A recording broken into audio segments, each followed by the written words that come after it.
Hello, fellow Rosarians. Thank you for joining me today. As you know, things are going dormant in Maryland, so I haven't really had anything to share with you. But I am somewhere else today. I flew down to Florida to visit a friend, and their property is just magical. I'm here in Florida with a Reverence for Roses, and I'm visiting Dawn and Jan, and I can't tell you, they are just the most hospitable people, and I can't say enough about them. So here on the property, they have these oak trees all over the property, and it has the Spanish moss hanging from it. It's so ethereal when you walk around and see how magical everything looks. In the morning with the dew on all of the roses, I wanted to take the opportunity to walk around and share some of the beautiful blooms. But it is dangerous because when I started walking around yesterday, I had a list of roses that I never even knew that I needed because either the bloom was magnificent or the scent was intoxicating. So I've got some real fun ones to share with you. So let's go ahead and walk around and let me show you some beautiful babies.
had no idea Belinda's dream was so beautiful. You guys, look at this beautiful shrub and how big these blooms are.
hope you enjoyed that as much as I did, walking around and seeing all of these beautiful babies in bloom.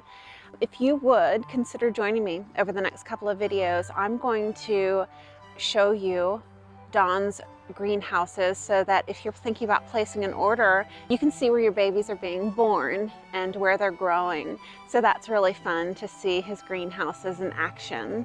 And I also want to do a video with you guys to show you how to propagate. You know that I've been trying to work on my propagation and take it to another level, and I am shocked when I'm looking at the things that Don is doing. And if you remember, do you remember that band pot that I got from him? I'm going to show you a picture. These band pots are 4x4, and then this huge cane on it that just doesn't even make sense to be coming out of this little tiny pot. So I wanted to learn how to do what he is doing. And so I was astounded as I started watching him yesterday and bringing him some cuttings. You guys, I brought him some Evelyn, and I know he's going to be able to propagate it for you in the future, so you'll have to keep on checking back with him. So I wanted him to show what he's doing and how we can improve our game. So I hope you'll join me through the next couple of videos, and I will see you in the next one.